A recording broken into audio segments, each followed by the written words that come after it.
मोर परिचय होची अर्भानी पत्रिकार सभापति मंजुला त्रिपाठी। कौन कहबे आपनकर आज 18तम जो स्वर्ण क्षेत्र दिवस अनुष्ठित होला केमती कोन होला कौन कहबे? आरंभ मु श्रोता और दर्शक मान को नमस्कार जनाऊँ कारण मोठार बड़ मैंने अच्छा समाजकंद अच्छा तेणु मु भारी खुशी जे मोर आशा नाला एत लोक हे बोली लास्ट बेलू हो कारण आमर मुख्य अतिथि टे आसबार विलम्ब घटला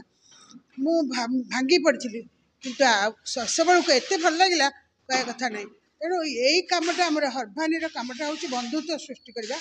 संपर्क सृष्टि करवा संस्कार को क्षण करवा नहीं सहयोग करवा सहानुभूति करवा और सेवा करवा तेणु से कम आम चलती 5 वर्ष है ना सेमती नहीं से समय पत्रिका आप जानते 7 होतांगर से समय तरफ 7 होता थोड़े पचरा जाता आ ये 55 कानून भाई पचरा जाता सार आप दिंतु सी कह फटाक कले समय समय गोटे हो जाए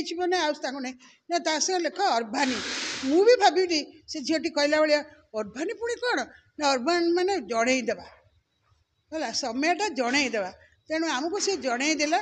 तेणु आम से अर्भानी नामटा रखिलु। आगामी दिन तो आसूची भोटिंग आमर बहुत कम चलो तमें आम भोट प्रचार करने को ना आम श्रृंखला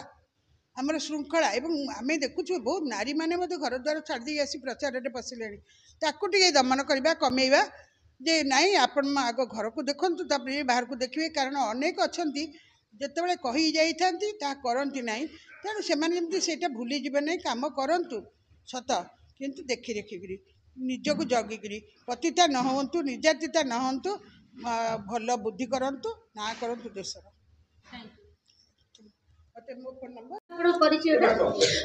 मो ना दिव्यस्वरूपा महांती मु आयरलैंड रे एमएससी करी सरी जाइए वर्तमान मोर पीएचडी आरंभ हम। बहुत खुशी लगिला यहाँ छोट बड़े मंच देखी आसुली आज यही मंच रे सम्मानित होती निश्चित भाव में बहुत गौरवान्वित मन करुँच निजक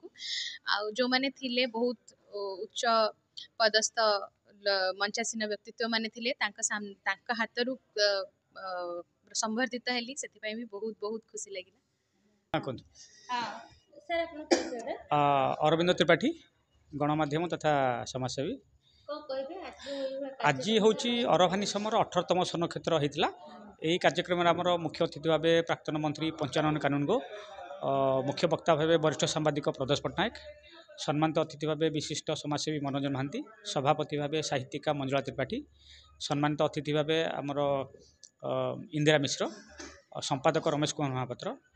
जोगदे यही अवसर में शिक्षा क्षेत्र में गणमाध्यम भूमिका संपर्क आलोचना चक्र अनुष्ठित होता अतिथि मैंने मतव्यक्त करते जे सत्य संवाद परिवेषण करने सहित सत्य कथाटा गणमाध्यम लोकलोचन को आणु और सब सत्यर प्रयास जारी रखु। यही अवसर में विभिन्न व्यक्तिविशेष को संबर्धित कराइला नृत्यशिल्पी गवेषिका